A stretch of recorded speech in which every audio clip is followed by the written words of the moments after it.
What's up, Book Thinkers family? This is Ryan, and I am reviewing today a book by Michael Hyatt called Entrepreneurs Will Save the World, Why the Best Hope for Our Economy is You, the Entrepreneur. And this is a clarion call.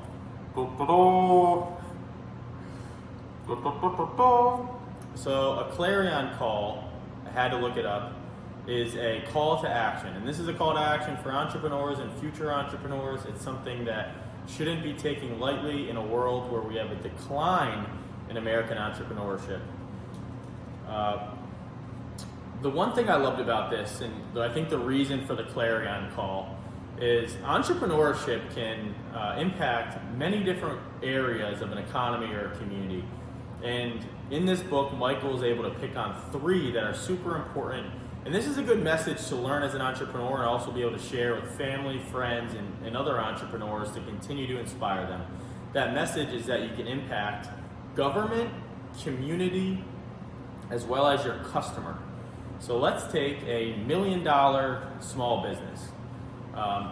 That small business is doing $1 million in revenue. That means it's probably distributing about 25 to 30% of that to the government.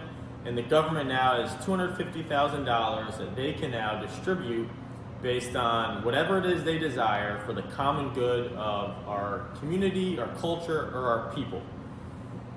That's amazing. The entrepreneur created that $250,000 that's now being redistributed by the government for our own good. That's awesome. Thankful for the entrepreneur. And now the community. The community is now, that $1 million business has created 10 or 15 jobs.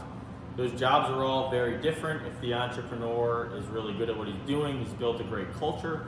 Now you have an opportunity to employ 15 people who may or may not have already been employed and provide some stability for them. But also maybe give them a job that they love. Maybe give them something different than their former employer gave them at their last job. Something that they can really, really enjoy, whether it's a new career or just a new boss or a new culture. So a good entrepreneur does a ton for those 10 or 15 people, or maybe it's hundreds of people, like Michael's case, in the community. The third aspect is the customer. So that customer is receiving a good or a service that is helping them in their life, whether it's their personal life or their career.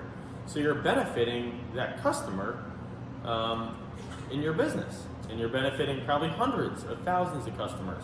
So that's awesome as well, even if it's small.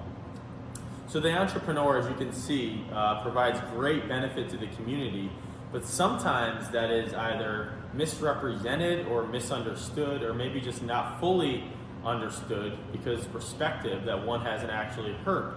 And Michael, in his clarion call, is telling entrepreneurs that this is something that is really important. The American entrepreneur, as we speak, is dying, and Michael had the benefit of actually growing up with an entrepreneur as a father.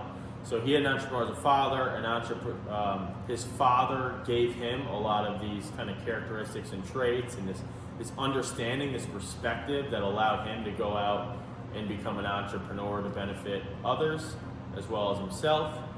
And Michael himself is a serial author and entrepreneur, and he actually built a Christian publishing company that did $250 million in revenue and employed 750 people at one point. Christian publishing company that did $250 million in revenue and employed almost 1,000 people.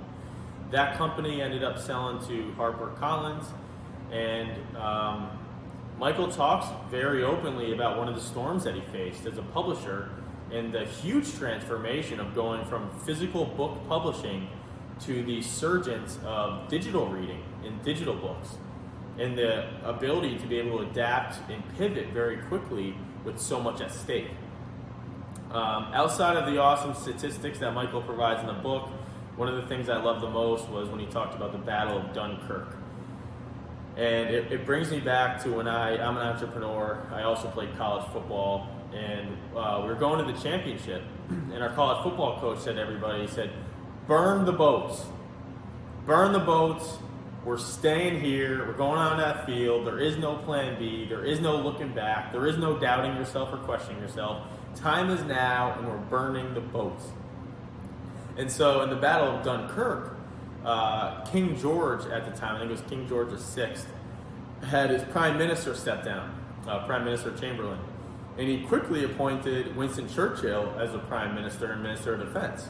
Winston Churchill then had to think on his toes and very rapidly assign someone who was fit to support the strategy, build out the strategy to then go and recover about 338,000 troops, British and I believe French troops from Germany, who were being held captive to some degree. I'm not a historian.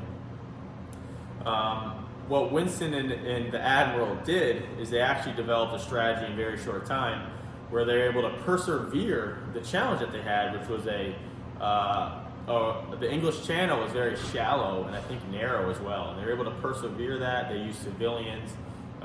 Instead of saving 10%, they're able to save a very large percent.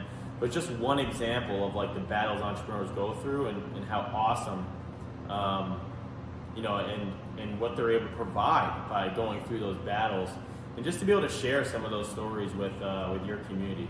So I love this book, and I hope you go check it out. It's 96 pages, and it is action-packed. Check out Michael, and Entrepreneurs Will Save the World.